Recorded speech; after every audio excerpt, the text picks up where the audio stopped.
When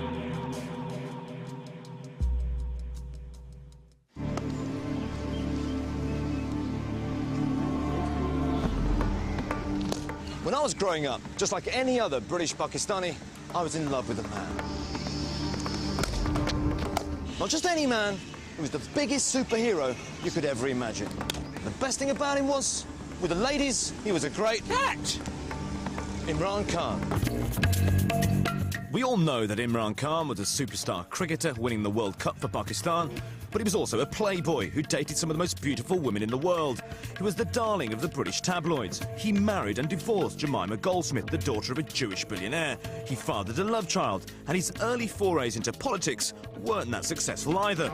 So with all that behind him, how can Imran Khan be Pakistan's biggest star, and how has he got away with it?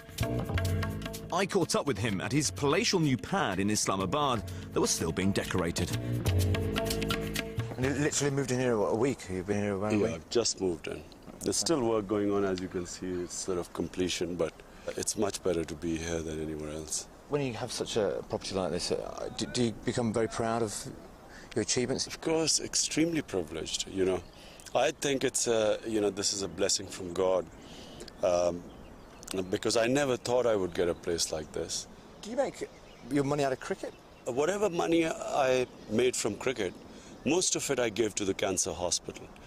When I run out of money now, which I do sometimes, then I go and do some cricket work, commentary, some writing on cricket, have enough money for another year, and that's how I go now. You're now running your political party, Tehreek-e-Insaf. How realistic is it that the masses, the most people in this country, can even get anywhere near close to something what you've got here? How realistic? I believe that, Pakistan is not a poor country. It's a poorly managed country. I took to the road with Imran to find out more about his political ambitions. In keeping with his recent appointment as Chancellor of the University of Bradford, Imran's big thing is education, and he's building a college in his constituency, Mianwali, a 3-hour drive from Islamabad. Unfortunately, in Pakistan, all the quality institutions are for the rich people. For the ordinary people, there are no quality institutions, and this, I hope, will be groundbreaking in the sense that you will have common people having quality education. There's massive unemployment here. Youth is turning to crime, young people going on to drugs, a lot of addiction in some of the villages now. So the idea was to have an institute which would make them employable. Why has it not happened before in Pakistan? Why is this not happening more widespread? Well, generally, the governments take responsibility.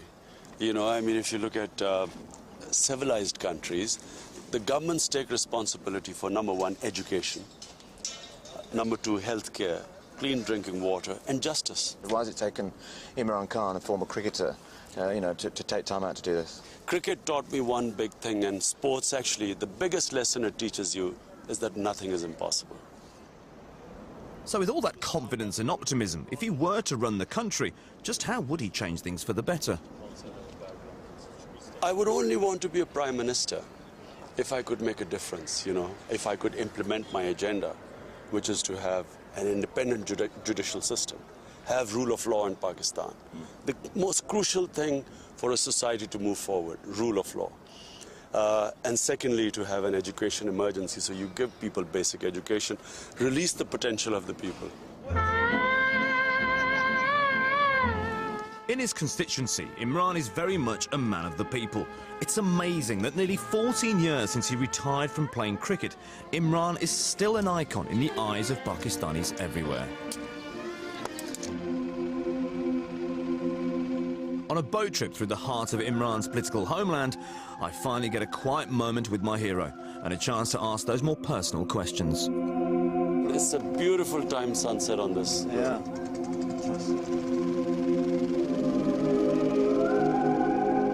Did you ever think at any point that in terms of your marriage, you may marry somebody who's a British woman rather than a Pakistani woman? What was your thoughts then?